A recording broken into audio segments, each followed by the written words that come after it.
Alright, greetings and salutations, everybody. Rollinwolf coming at you with our first full episode of Let's Talk Daggerheart. This is going to be going over session zeros and safety tools. So, session zeros, if you're not familiar with them, session zeros have kind of started the last, I would say, handful of years, become very popular for getting together and having people create their characters together, kind of go over the campaign you're going to play, things like that. Well, in Daggerheart, I would say session zero is your first opportunity, and really your best opportunity, to truly embrace the spirit of Daggerheart.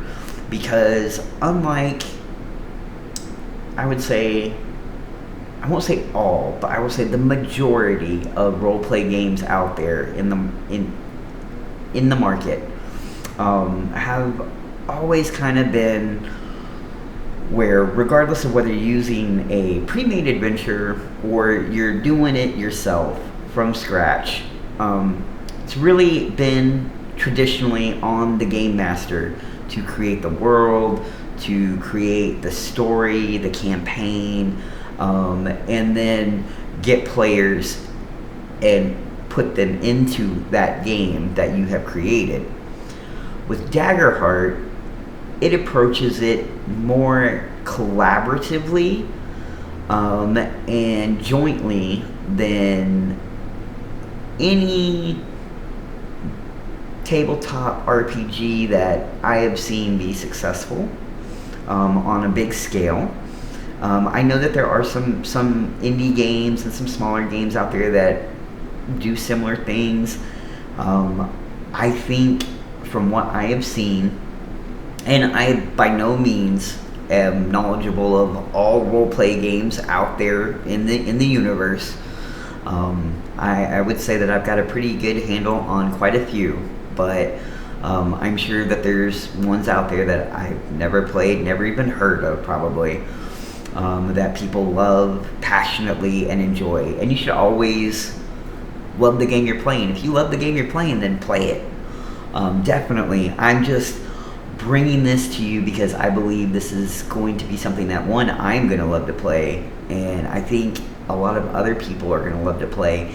I also think it is going to bring a whole wave of new people to our beloved hobby, and that's not a bad thing at all. I've always felt that tabletop RPGs definitely should be more inclusive. Everybody can play these games. Everybody would want to play these games if they're given the opportunity. If you're a lover of fiction, movies, action, romance, whatever, if you like fantasy, then welcome, come, play, have fun. Don't be afraid to approach people to play this game, or shout out somebody online and find people to play with. There's plenty of people out there that would love to play with you, regardless of whatever you feel has ever kept you away from playing. Don't let it keep you away from playing. If you need to, hop on one of these platforms where people are just itching to play games with people. And if you want to play, don't let anything stop you. It doesn't matter what sex you are, what race you are, what orientation you are. None of that matters. We're playing a fantasy game, and everybody can love fiction. So this game is for everyone. Don't let anyone tell you otherwise. Now that I've got that PSA out of the way, let me go over the copyright notice, because I don't want to get in trouble. So this video was created using the Darrington Press Community Gaming License, the Illuminated Worlds Standard Resource Document, Darrington Press LLC, all rights reserved. This video is based on the 1.5 beta content. The final product will be out in spring of 2025. So now that we've got the PSA out the way, the legal stuff out the way. Let's get into this information. So Session 0. Why is it so important in Daggerheart? Because in Daggerheart, like I said, you as the GM are not solely responsible for creating the campaign world, for creating the campaign itself. You, by design in Daggerheart, should be including your players in these choices and decisions. You want an invested party, you want invested players, bring them into the creation process.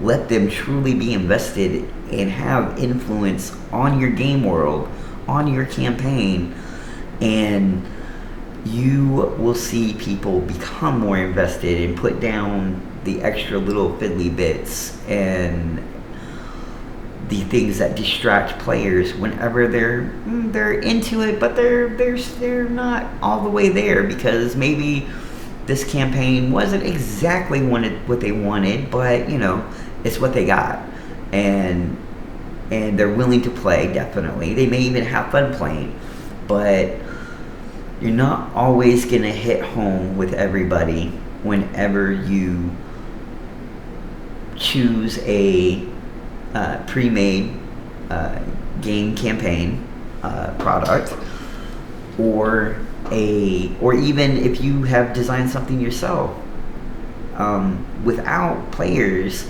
influencing it. You're betting on how well you know everybody and how interesting you can pull them in. How interested can you get them in what you want to do, in the story you want to tell? Daggerheart looks at it differently. It looks at it as, what story do we want to create? What tale do we want to do? And that is how you're going to get unique campaigns that your players are invested in, is by including them and following the spirit of Daggerheart. Now, if you are new to it and that seems super overwhelming to you, I encourage you to read through the beta rules. By the time you're done, you will have the confidence you need to do the game the way it's designed. And even then, if you're like, oh, it's so much, there's the campaign frames. There is pre-generated material, and I'm sure there's going to be a ton more once the official rules come out. I think you'll see plenty of products come out on the market, but I gotta say, I'm most excited for the chance to create a campaign with players involved in the process from the get-go, and that is how I want to do it, and I encourage you to embrace it as well. So in Session 0, you've got your CATS, which stands for concept, aim, tone, and subject. Okay, we'll go over all of those, and also you've got your safety tools. So before we get into concept, tone, aim, concept, aim, tone, and subject, CATS.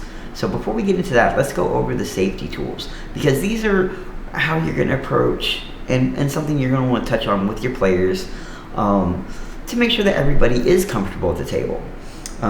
This is an opportunity for everybody to specify if they have any what are called lines or veils that make them uncomfortable.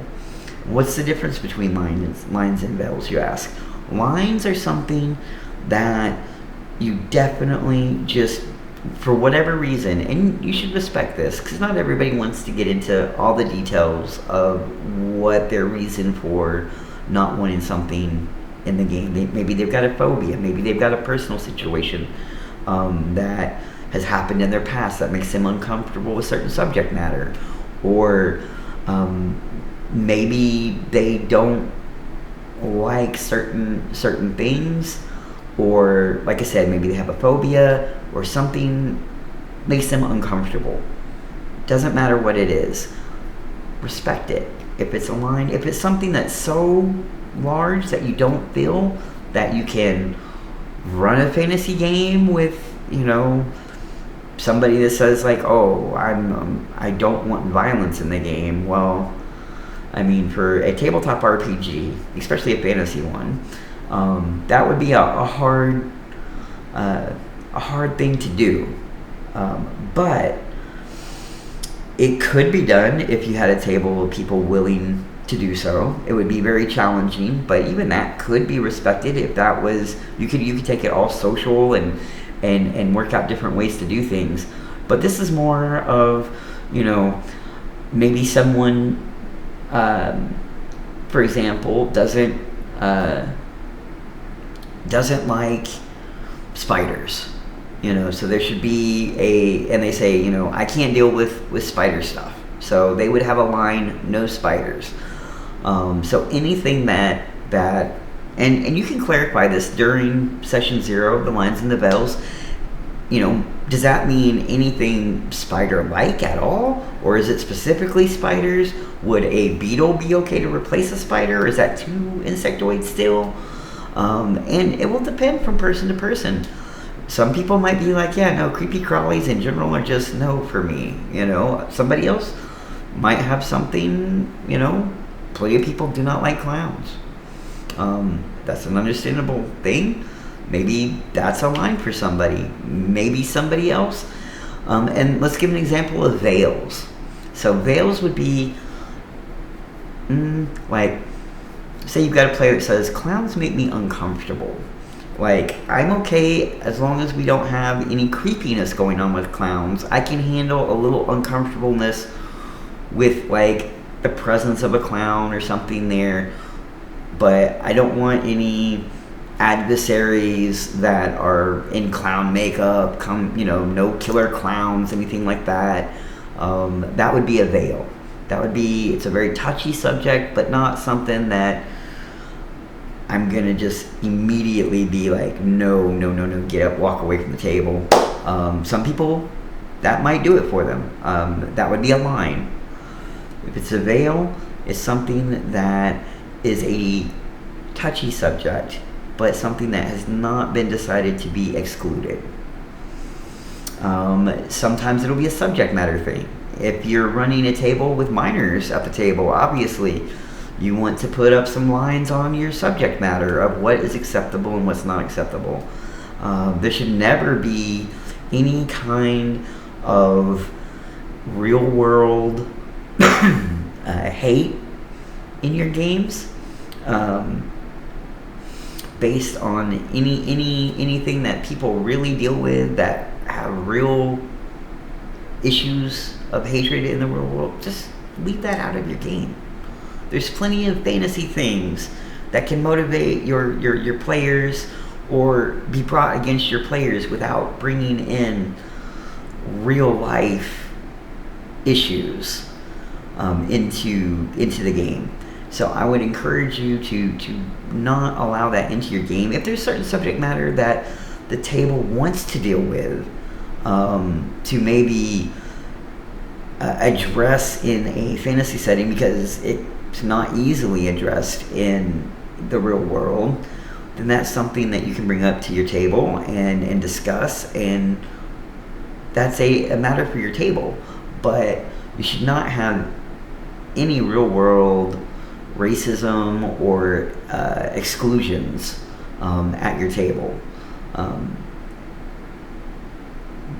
And the lines and bells, like I said, they're so specific to people that will come as you speak with your players. The next safety tool that they have in the beta is the X card, created by John Stravopoulos, and I'm sure I butchered that name. I do apologize, John. This is meant to be at the table where if something comes up unexpectedly, that that hits people the wrong way, they can pull up this X card and that immediately, without any kind of discussion, lets the table know that this is not going well. Something has happened that we need to stop immediately, and they can either tap the paper, hold the paper up, or if you don't have, a physical X card, somebody just going, making an X symbol, or letting you know, then the play should stop at that point and address what the situation is. If it's something that's so uncomfortable that it cannot be discussed at the moment, then pause the play for a moment. Talk to that player one-on-one if you need to, or allow the player a moment to explain themselves if they need to and they're not comfortable going into a lot of detail. Understand, be compassionate. This is we're telling a story together with the people at the table, and the goal is to tell the best story that we can and to serve the fiction as best as we can. It's not our jobs to bash each other or make each other feel bad. Sometimes emotions can bleed over and things can get heated, and maybe we just need a pause for people to take a breath and breathe in and separate that bleed for a moment from real life and real emotions to the fictional emotions that are happening and can become very passionate whenever people get invested. I've seen people cry. I've seen people get mad and leave the table. I've had it all over the years, so nothing will surprise you if you GM long enough. And it is something that brings us right into the next safety tool, which is an open door policy. It's as simple as it sounds. Listen to your players, listen to your GM, have that open communication. You let people know that if there is something that they're not comfortable with going on, and that it's totally okay for them to be able to bring that up and address it, then people aren't going to be afraid to do that. And you'll have a happier player base, and everybody will be more comfortable if they know that if somebody is not having a good time, or if something happens that makes somebody uncomfortable, that they can come forward and speak their mind. And I know, especially like if I'm playing with my group of friends that I've had for years and years and years, it can be a very sarcastic bunch. They know each other very well and are not always the most graceful at giving each other space. But this comes with knowing your friends and knowing the people you're playing with and how your relationship is, your real world bonds with each other. But anytime you're playing with strangers or people that you don't know very well, you should never make light of a situation, regardless of your personal feelings about, oh, that's so silly, why would we be having this issue?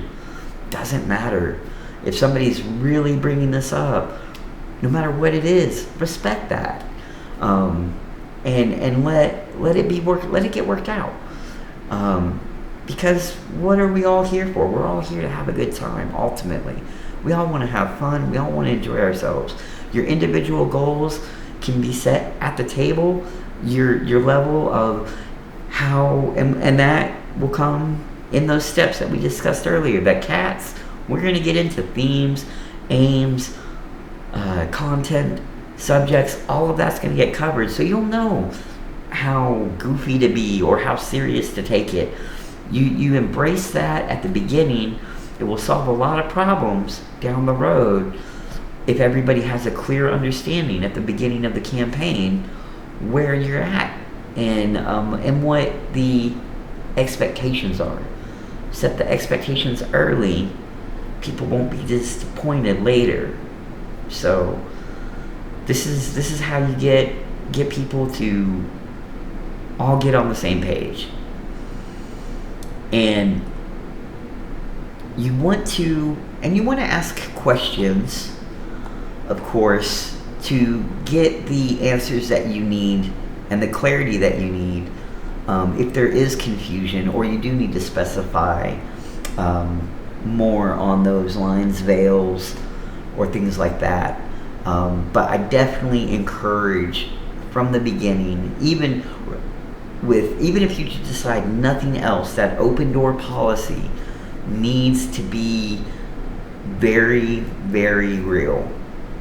Let your players come to you and feel comfortable that they can come to you with whatever it is that's going on. You have that in place at the minimum, and I highly encourage the other tools as well. Lines and veils are excellent tools. I've used them in other games. The X card, I've used it. I've offered the X card in many a game as well. I've never had it once actually be used because of using the lines and veils and the open door policy. I've never had a situation where someone has lifted the X card, which is great. But it should be a tool that is there, ready to be used and understood by everyone at the table what that means, and respected by everybody at the table. So that, I think, is a good cover of the safety tools. Now let's get into the CATS portion of Session 0. So the C of CATS stands for concept. So this is where we're talking whether it's a pitch, whether it is using a campaign frame. Like I said, there's several in the beta that are well thought out and perfect examples for creating your own, or how to create a framework off of the Session 0 once it's done. But you can also, if you have a brilliant idea for a campaign that you want to throw to your group, you would use a campaign, you would build up a campaign frame to sell to your group of like, okay, this is the work I've done, this is what I would like to do. I still encourage to include the players. I personally, even if we end up using a campaign frame, I would want that to be a decision that is made during Session 0 with everybody at the party, with everybody in the party at the table. Because I think it goes back to the spirit of this game and the ability to create a tale that is truly a collaboration. So you can make your pitches. Maybe you've got some ideas for campaigns, but you haven't fleshed anything out. Maybe your concept might be like, I think it'd be really fun to do a city campaign where everybody plays a character that we're involved in the machinations of our great city of the world.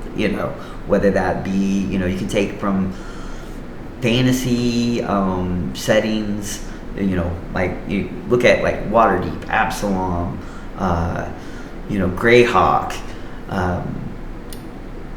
to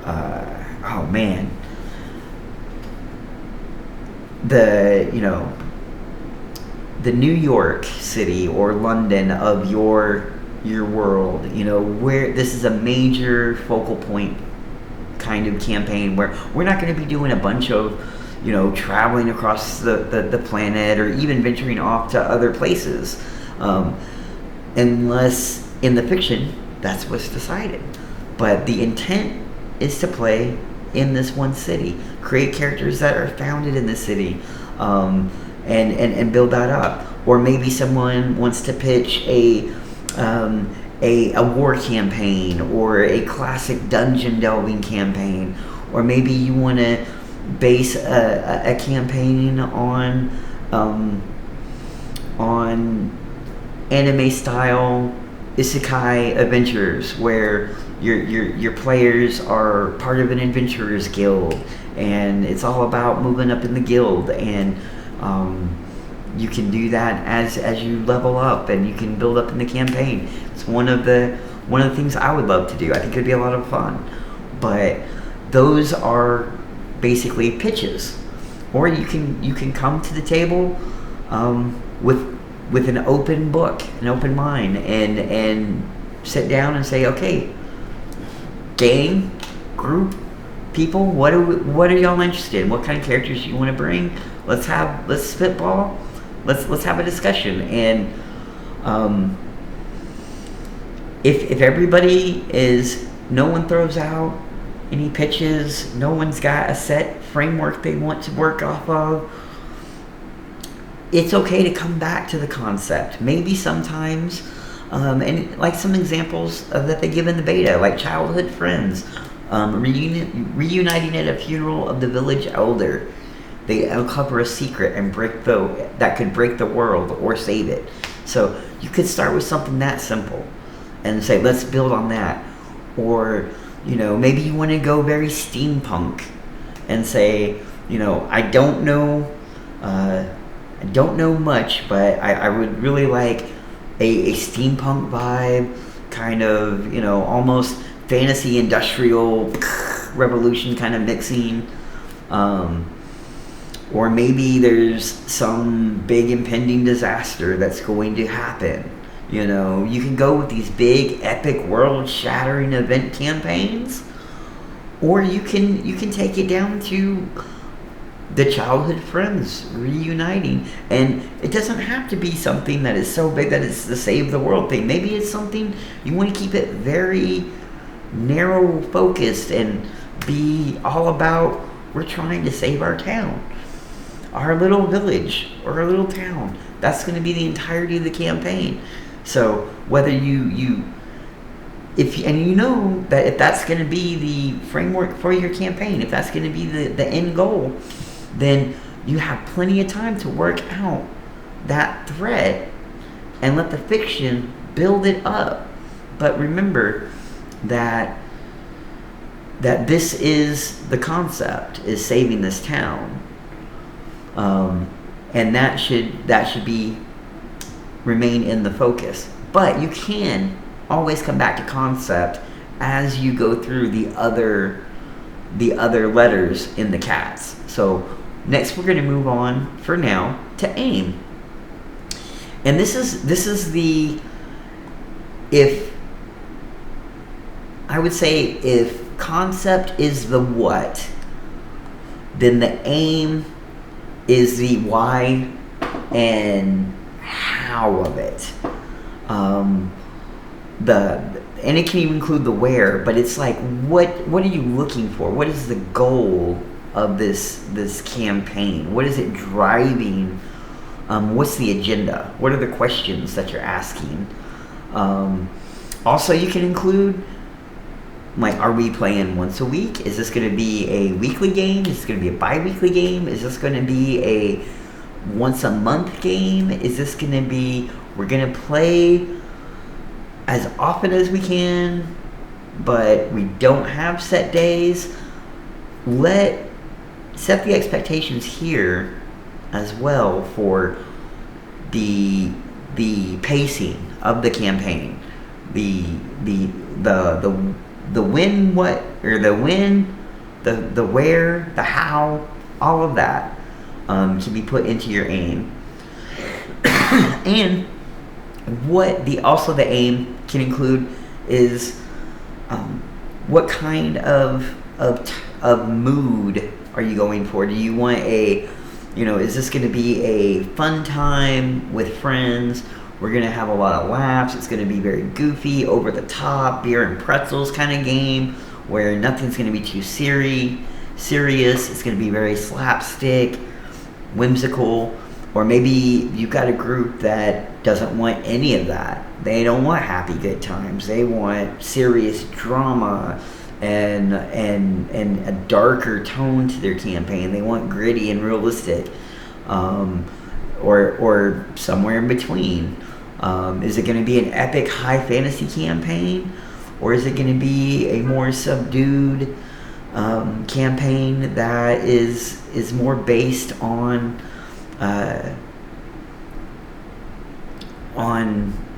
the little things, you know?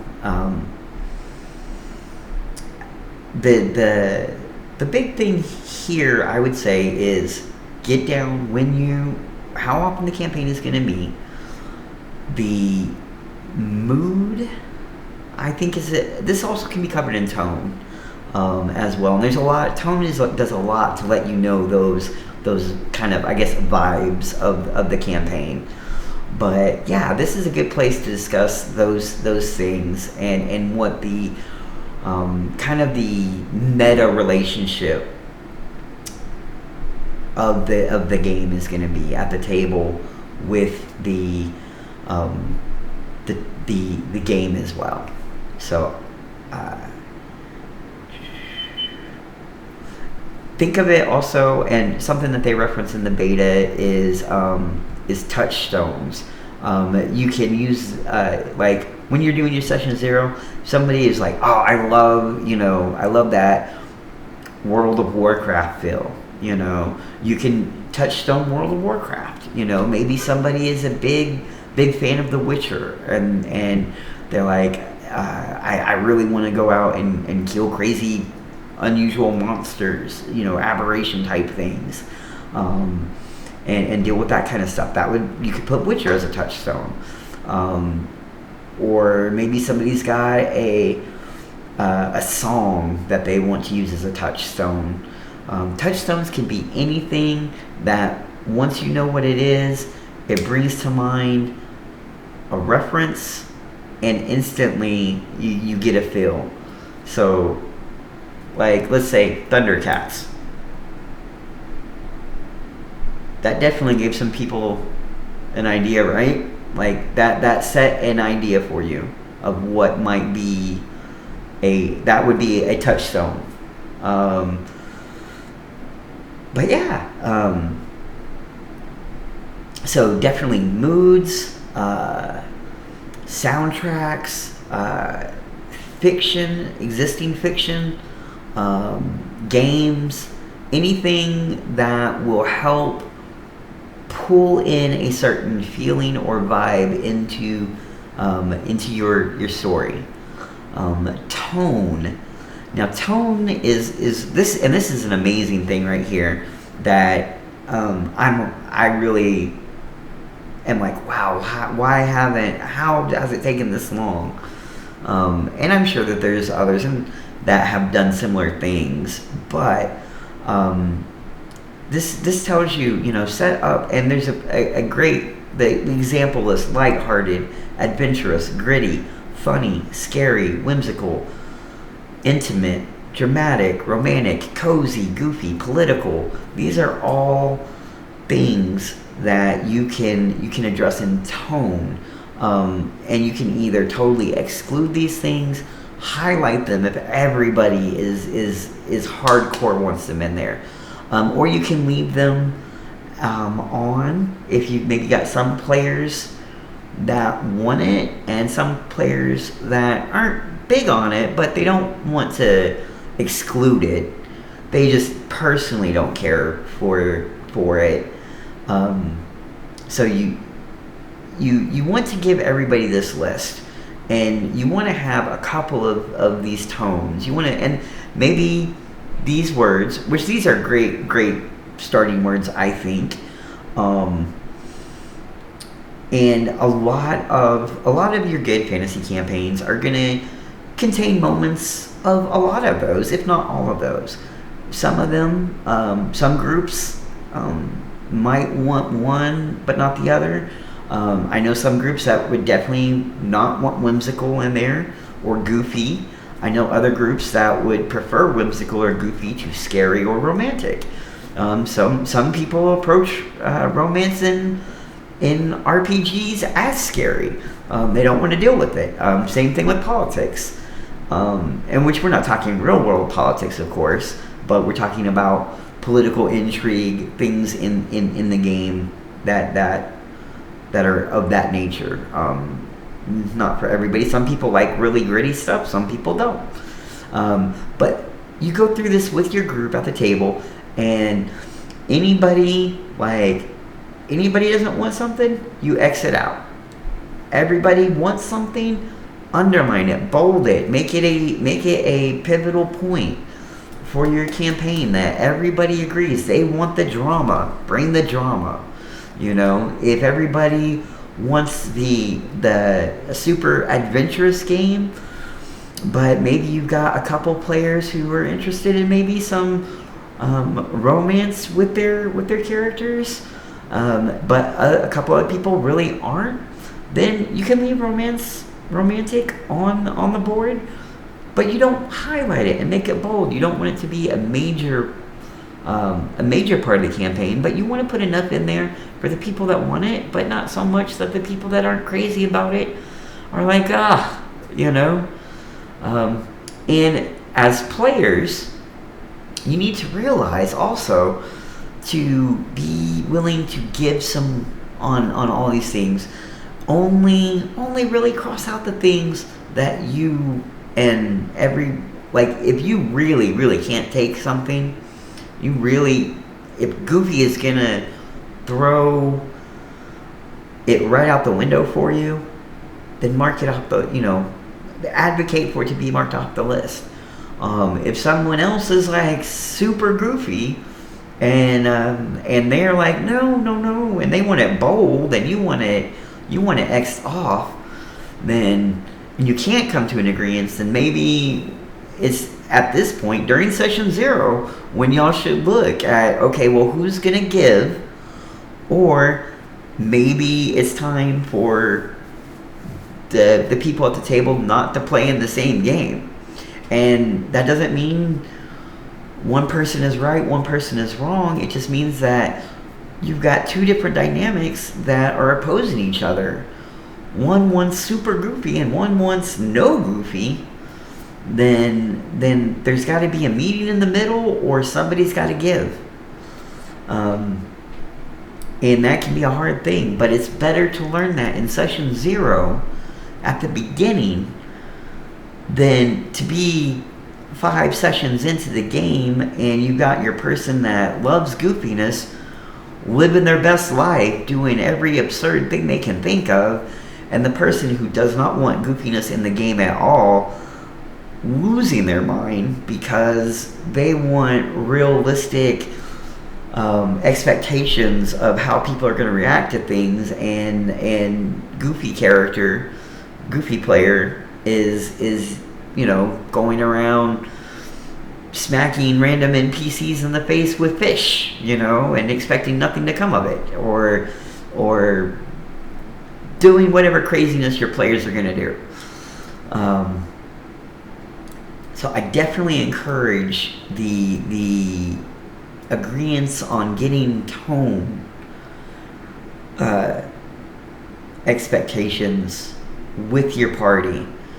Man, if I had this for the last 43 years, there could have been so many saved arguments, and not only that, but saved games, saved campaigns that died off because you have players that are not feeling what's going on and they don't know how to express that what they really want is something that's not in the game, or they thought they would be able to bring in their flavor that they're looking for, but because the campaign is X, Y, or Z, it doesn't feel like there's any room for them to do that, or it gets shot down when they attempt to. Then you can end campaigns and very easily by losing your players' interest and attention, and whether that comes from people actually just stopping playing, or the what's even more dreaded, in my opinion, I would rather have somebody say, hey, I'm not having fun with this, and I think it's time for me to step away, because that, hopefully before that point they've come to you. But sometimes you'll have people that will come to you when they're ready to be done and say, I'm quitting. This is not going the way I thought it would. You have that moment to say, hey, well, can we fix something? Can we adjust something? With tone set, it will do a lot of that work for you. And it will also keep everybody else on the same page of having the same goals and the same tones in the game. Maybe your player that doesn't like romance will find himself setting up your romance player with NPCs by talking them up or doing things that they never thought they would be involved in. Because why? They're trying to help spotlight their fellow player. They're trying to increase the fiction and increase the tale by being involved in the romantic pursuits of your second player.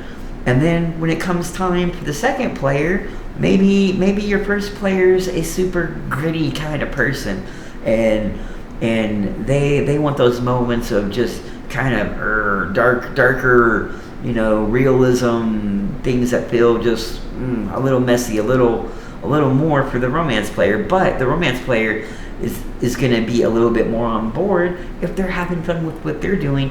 And once you get players seeing the way this game works in serving the fiction, and that's everybody's goal, including the GM, they'll be more receptive to pitching in and serving the story. That should be everybody's goal, is to how do we serve and make the best story that we can. What's the most creative thing? What's the best choice to make? And that might not always be the best choice for your character, but sometimes that's what makes the best fiction. So I should always take your failures and your losses, treat them the same way you treat your wins.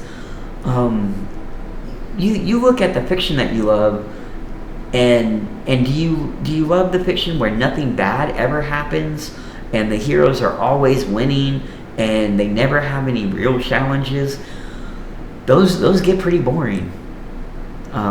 We like stuff that has ups and downs, and we like stuff where we might not always know that it's going to work out well in the end. This tone is where you can set that. Tone is where you can decide the questions you want to ask, the moods, the flavors. That is a very big chunk. And then the subject. This is where you discuss things that you and the players actively want in the game, as well as subjects anyone wants to avoid. So obviously we're talking this goes back to the safety tools, the lines and veils, bigotry, torture. Sometimes it's very specific, like I said, spiders, or maybe even somebody has a certain name, that carries some sort of traumatic, just like when they hear it, they, don't bring up the name Dustin. Don't name any NPC Dustin, because this person does not like Dustin, and no matter who it is, it's going to make them think of the Dustin they don't like. And so just no Dustins. It's that simple. It can be that easy, or like I said, it can be a bigger theme, a subject matter. Like a lot of times I'm not real big on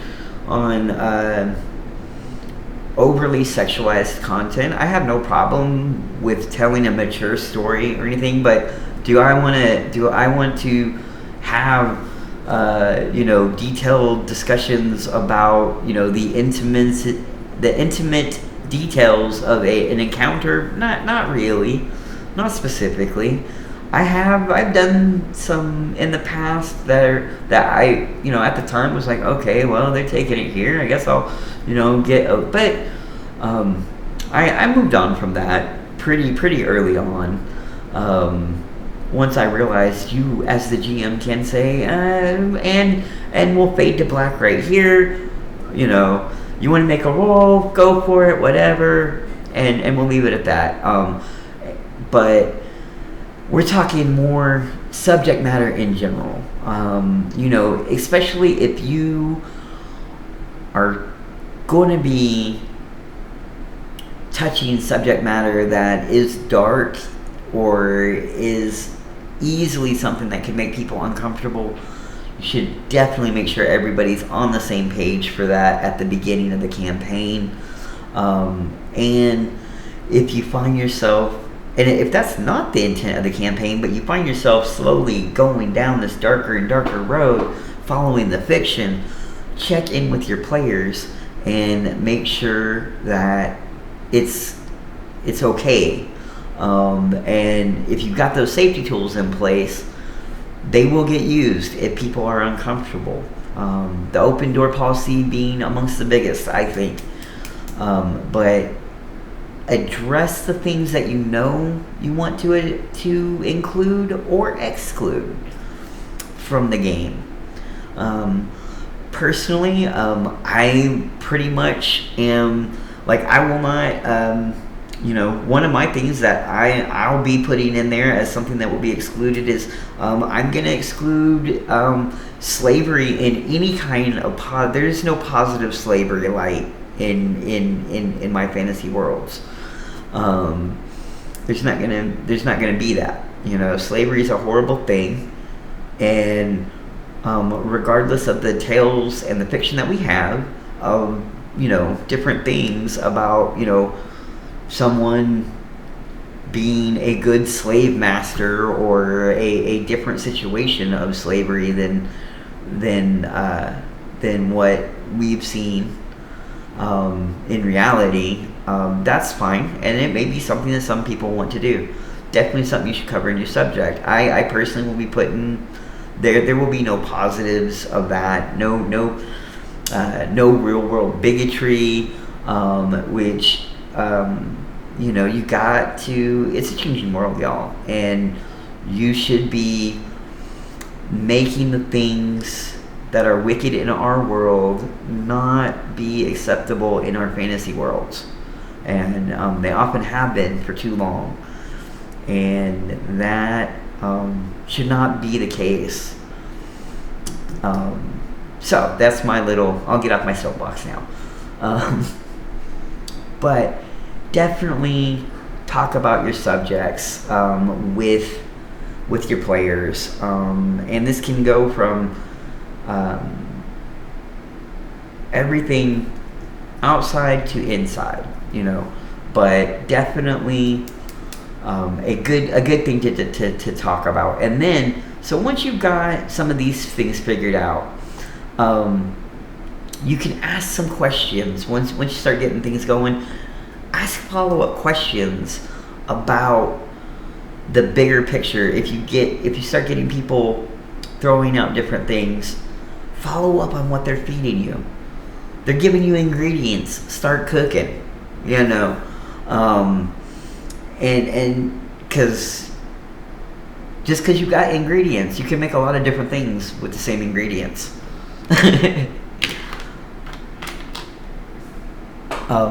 Sorry about that. Let me look. So you want to follow up on your big picture stuff, on your anything to get the world more informed. And at any point during this, you're going to be saying, when do we make characters, right? And this is a fluid process for some groups. That's going to start getting baked in when you start talking concept. Sometimes that will be the thing that generates everything else. Some people will want to know what they're doing before they decide on character. Some people will kind of want to decide character stuff before they're fully committed to a concept or a campaign idea. I think you can kind of do both at the same time if need be, but you definitely want to leave room as a player. If you've got an idea for a character, leave room for yourself to decide things during session 0. Even if I want to play a guardian, and not only do I want to play a guardian, but I want to play a ribbit guardian, because I've got this idea for this big old bullfrog that's going to just be super, super awesome. And And I also know that he is going to be in order. So I've got order, I've got my ancestry, I've got my community, I've got my class all decided before I even sit down at session 0. What happens if you get to session 0 and everybody at the table has decided they want to do a seafaring, pirate campaign that you're heavily armored, paladin like, EverQuest 2 Frogwalk inspired Bullfrog Guardian doesn't really fit into all of a sudden. Now, can you adjust? Can you, or are you now stuck? Like, I know I gotta play this character that doesn't fit into the concept that everybody has agreed to at the table.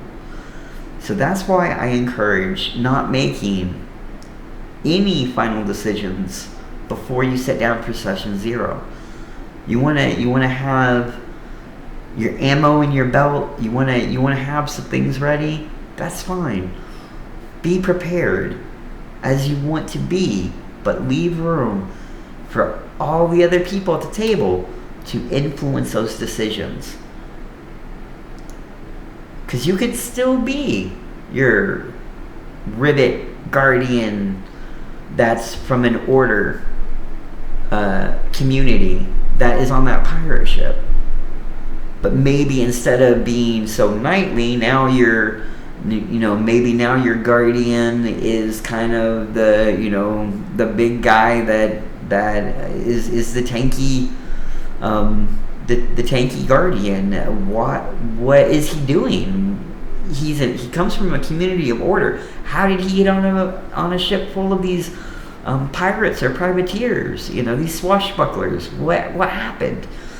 You got to answer some questions to make it work. And I think that by not having too many preset choices already cemented in, whenever you come to session 0, you have a more adaptable opportunity to create a character based on the campaign that you are going to play with your friends that got decided during session 0. And if everybody wants to, maybe everybody decides, hey, we're all going to be like really warrior based characters, that we don't really have any magic-y types or things like that. Okay, well, if you know that in session 0, you can plan accordingly for that. There's no must-haves in this game. There is, what do you want to do? What is the story you want to tell? And you follow the fiction from ground zero. You follow the fiction. You let the fiction dictate the choices that are made. You're going to come up with an epic campaign. Let's see here. We've discussed finding inspiration. So we got, let's go over kind of a breakdown, because it even gives you this little breakdown for basically a 4-hour session 0, same kind of frame as your average game session kind of. So you've got your beforehand, you want to let everybody know what to expect, whether you're playing online or in person. If you are playing online, let people know. Are you using a VTT? Are you using Mind's Eye Theater? Are you going to be using Discord? Do you want everybody to have a camera? Does nobody need a camera? Does everybody have the things that they need to be ready for session 0? That's the key thing beforehand. If this is a new group, you should take 5 to 10 minutes do player introductions. Let everybody introduce themselves, and you should introduce yourself to the players. Once you've got all of the introductions and all of that done, like I said, 5-10 minutes, you do a simple 5 to 10 minute overview of what session 0 is, and hopefully they're aware a little bit of what to expect. But if they haven't watched any videos, they haven't read the beta rules, they're sitting down at the table and just got, let's say, a buddy brings a buddy who's never played before, was hanging out with them 20 minutes ago, didn't know they were gonna come play this game, but they're like, hey, I do this thing, you want to come? You come, they come, they check with you, yeah, bring them, okay, you got this new player, doesn't know a lick about gaming at all, not a problem. Bring them in, introduce them. This is a wonderful system to bring new players in.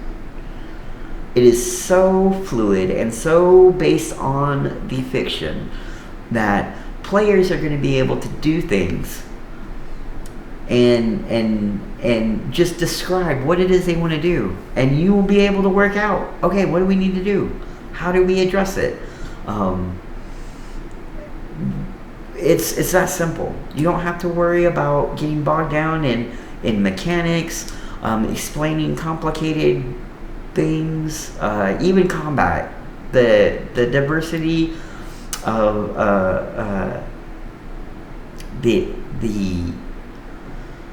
just the hope and fear system is beautiful, in my opinion.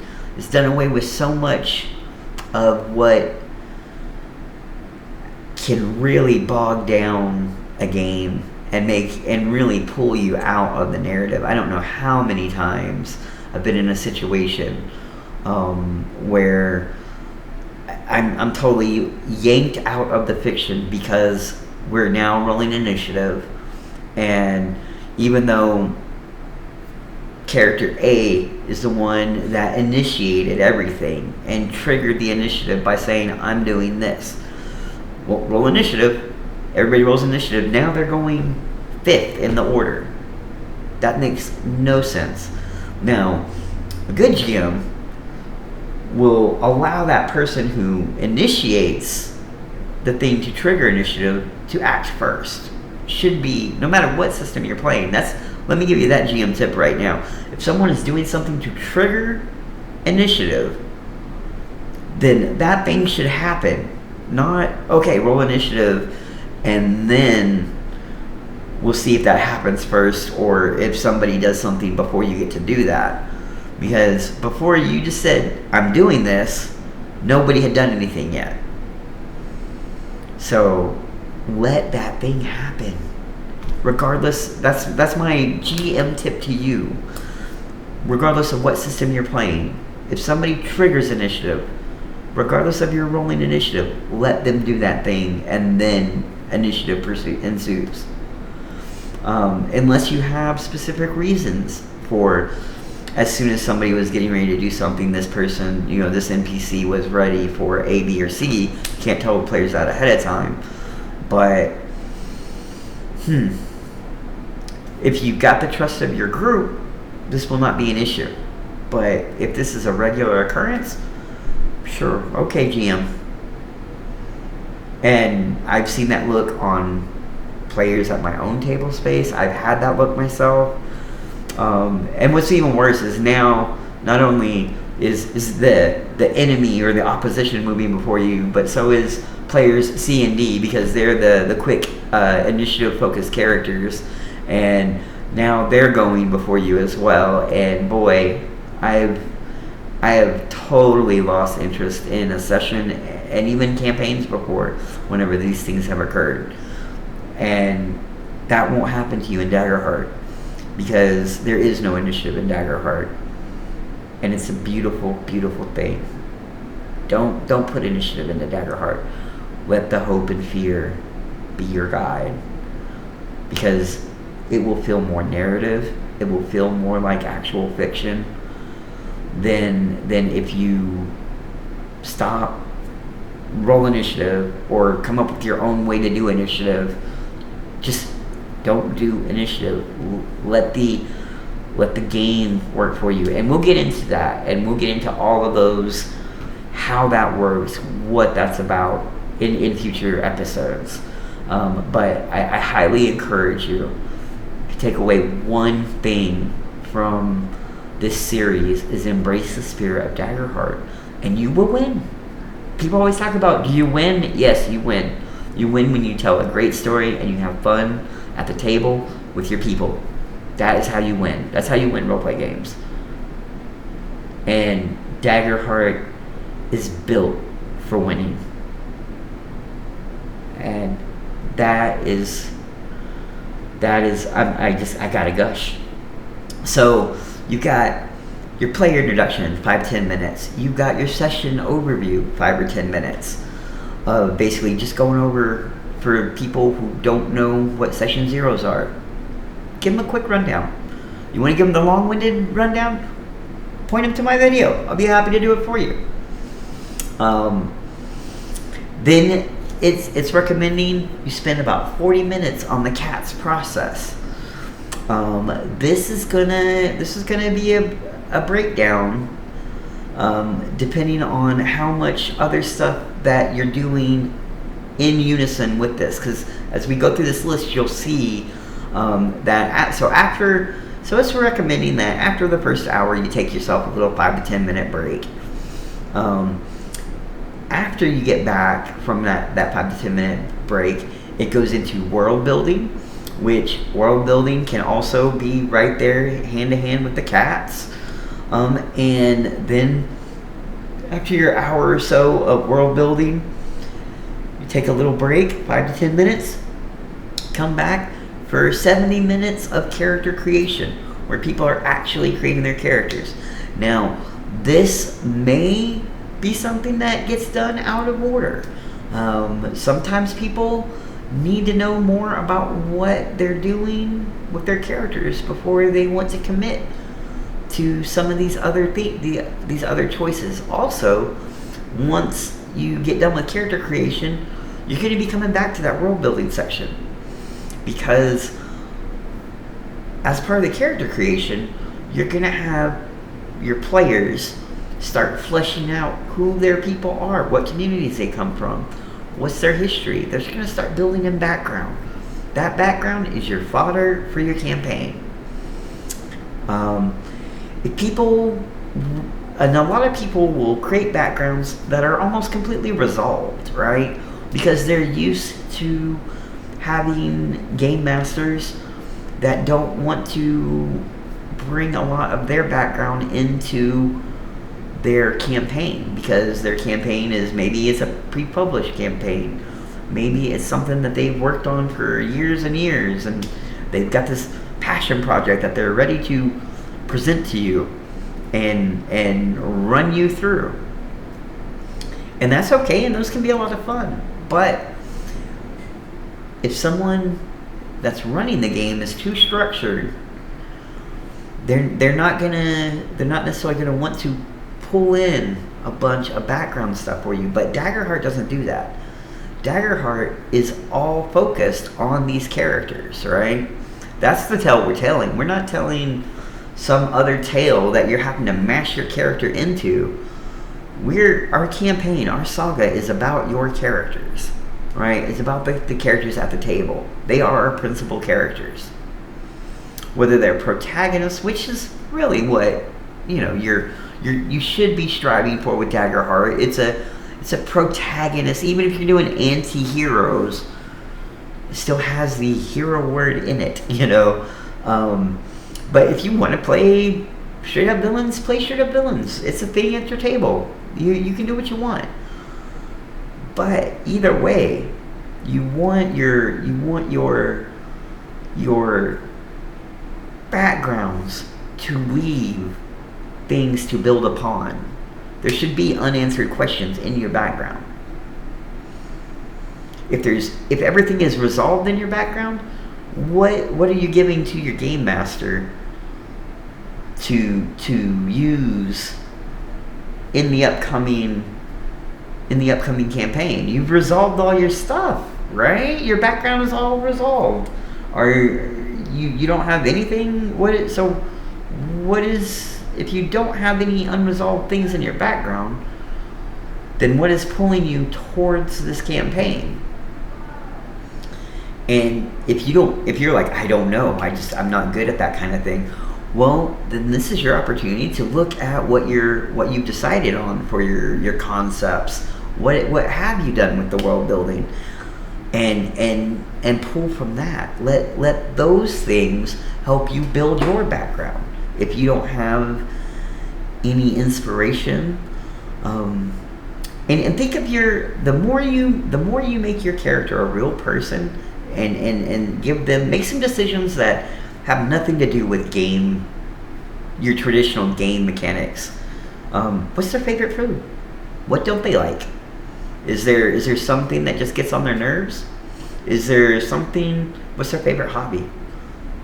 These are all things that you can answer. How did and maybe you want to, how did you become X class, or what inspired you to, choose your community that you're from, because some of these communities are very specific. It might not make sense to have like your community can be your whole upbringing, or it can be one specific part of your upbringing, but it is what part of your background has pulled up and influenced your character to the degree that it has, and that is your community. It doesn't mean like, oh well, we're going to be from a seaside village, so I gotta choose sea folk, right? No, you could be an order, because your guy is part of the guard of the town, or maybe he belongs to a religious order that is very organized. Maybe you're a seraph of the god of justice. Who knows? But you can choose what influence you have, and your community can be all-encompassing, or it can be a minor part that influences you now to such a degree that is the community that you chose to represent in your heritage, if that makes sense. Alright, so make sure, be a team player, and leave some things, put some seeds into the ground for your game master, and for your fellow players. Give them some things that need answering, but don't decide those answers yet, because if you already know the answers, then they're no longer questions, right? And that's not fun either. If you're saying, I've got these background questions that I know I want to resolve this way, okay, well that's not quite the same thing, because now you're setting a background up, but you also are putting in the answers to how it's going to be resolved. That is the definition of railroading, my friend, and you don't want that. You want those answers to be open. You don't want to know whether you're going to do X or Y, or whether will you find your lost sibling, or not. Don't answer that question. Don't have it like, so I've got this lost sister or brother that I want to find, towards the end of the campaign. That is still leaves a little vagueness, because you're just saying, I've got a lost sibling that I want to come into the campaign later. That is okay, but you're still putting the expectation that the sibling is alive, and that they're going to come in and make an appearance in the campaign at some point. That's fine if that's what you want. But you should not go, I want to find my lost sibling about 3/4 of the way through the campaign, and they are going to, they're gonna be a powerful wizard that's gonna come in and save us. That's what I want my sibling to be. And now you've answered so many questions. Now, a good GM will create new ones off of those, but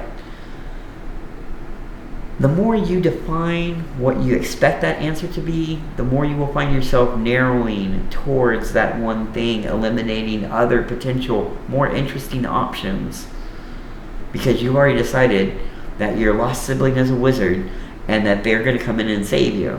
So if you've left out the option of them showing up earlier, them being somebody that you don't end up finding, maybe you continuously are hunting for them, and whenever you get to the end of the campaign,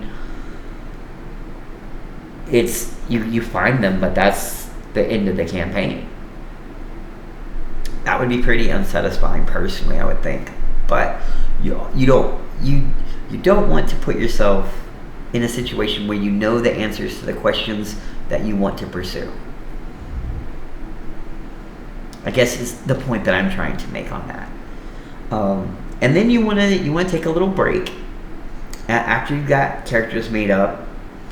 If you have the time, which if you follow this 4-hour format, which is doable, but I think will be a struggle for people, especially if you've got a wide range of opinions on and different ideas of what the cats. If you've got people really contesting that aspect, it's gonna take some time. Or if you've got people all shooting off in different directions of, oh, let's do this and let's do that, and as a GM, you can talk to people about game ideas for hours and hours and hours on end. So you could easily find yourself at the end of 4 hours not being much further than whenever you got in the beginning, because a lot was brought up and no decisions were made. So this is kind of where, as the GM, I encourage you to herd the cats, okay? And it can, with the right players, I'm sure, be as challenging as herding actual cats. I can testify to that, certainly. But if you keep things moving, and you keep the ideas flowing, and you get people to make some decisions, and if the concept is going crazy, that's your opportunity to take a moment and say, hey, okay, we've got everybody all over the place. Let's jump over to aim and tone a little bit. make some choices there, and you will be able to rein in the concept. So that's why you can always come back to the concept and be fluid in the back and forth of your session 0 to a certain degree. Now, once something gets established, as this has been agreed upon, and it's our canon for this tale, don't let people totally go outside of that and then introduce something totally new that's opposite of the canon that has been agreed upon. Reel them back in and go, hey, well, we just established this canon, and this is the way it's going to be at the table, and now you're once again bringing in, let's say we make a concept where in our game, in our campaign, we're going to decide that the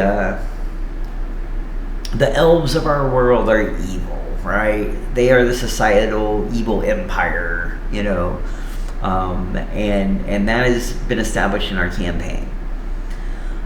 Does that mean there can't be any good elves? I don't know. That's a good follow-up question, right? Is it a monolith type thing, or can we have a Dritz? Is there room for there to be those characters that fall outside those margins, or is it no? This is back in the day. Drow are not wandering around Faerun and coming into cities with goblinoids and other people. This is an old school type of campaign where if you're playing certain races, you're gonna get killed on sight in many fantasy settings. If that is something you're setting up, then establish that in the ground in session 0. If you're going to do that, everybody should be bought in at the table and understand what that means. And then if someone says, "Hey, can I play the renegade elf?"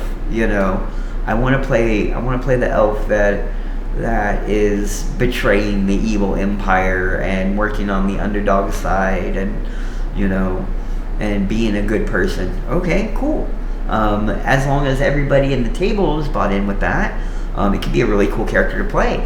But if everybody is like, that kind of defeats the whole like anti-elf thing that we were going to go for, because how are all of our characters going to have, I digress. Okay, but you get the general idea. If you have time and you've got the ability, throw everybody a little introduction scene. Do a little bit for what because as part of the character creation, they should also be developing bonds with each other. Boom, boom, boom. How do you know each other? What is the situation here? And you can have some players that maybe everybody needs to be connected somehow. Now, if you've got players that like, oh, my character and your character, let's not have them know each other yet, so we can be a bit of a rivals, right? But we both are good. We both know player C, and we're both very good friends or allies with player D. So we both have connections through D, and then we also both know C to some degree, but we don't know each other yet. You can do that, or you can go make connections for everybody at the table. You can leave it very loose. Unless you're just wanting to have that total introductions,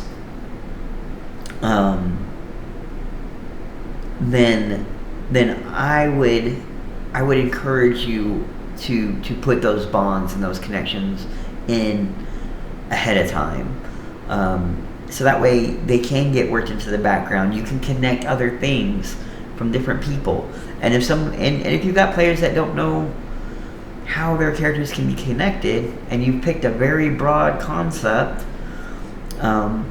you can look at the backgrounds that they've developed and try and weave some of these unknowns together to tie in. Maybe player A is seeking vengeance for the man that killed his father, and player B is trying to hunt down a legendary artifact, right? And then player C had a background of dealing with undead things, right? And none of these are currently connected, but you can easily connect these three things into the same general group. Make the killer part of the organization or religion or whatever is behind this undead problem that the player C had. And then player B, the relic he's looking for, or she, is in the possession of the same group. It's whatever you can work together, and using what ingredients are given to start cooking. So put on your chef hat and get ready. Also, as a GM, this is something else. You're like, well, if everybody's doing this right there at the table, how can you be ready with an introductory scene? Well, it's a beautiful thing about the mechanics of this game that we're going to get into, and adversaries and things like that.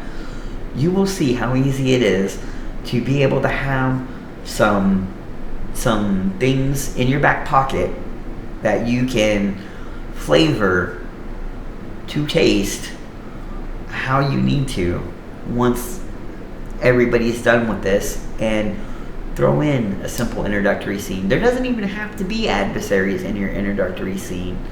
It could be a little respite of them coming into a town, or maybe they're all at the castle, you know. It depends on the campaign you're going to tell. But if you've got the time and you've got the ability, give him a little taste. Let him go in there, and also don't be afraid to rewind, change some things up. If people get back to you before the next game and like, I changed this, or I decided that, or I know in my background I said this, but can we change it to that without too much of an issue? Update people, let them know, work with what you got. Hold on to the fiction loosely, but hold on to the spirit of the fiction with everything you got. So you want it to be moldable clay, right? But it's still clay. It's still the clay you started with, but it just hasn't been molded yet. You want to be able to mold it. You want to manipulate it, you know. And whenever it becomes too rigid, just like that clay, your campaign's going to crumble if you don't leave room for it to go the way it's intended, which is to let the fiction dictate. I think that is good. I think that's going to bring us. That's it. I think that's a good cover of session 0 and the safety tools. We will come back next session. I say next session. I'm in GM mode. We'll be back, and we were gonna do. I think next we're gonna get into talking about classes and creating that character. So we've gone through session 0 for the most part. Next episode, look for details on character creations. We're going to be talking character classes, ancestry, and communities. All right, y'all. Well, this is Rollinwolf. Hopefully you're enjoying it, and get ready for some Daggerheart, y'all.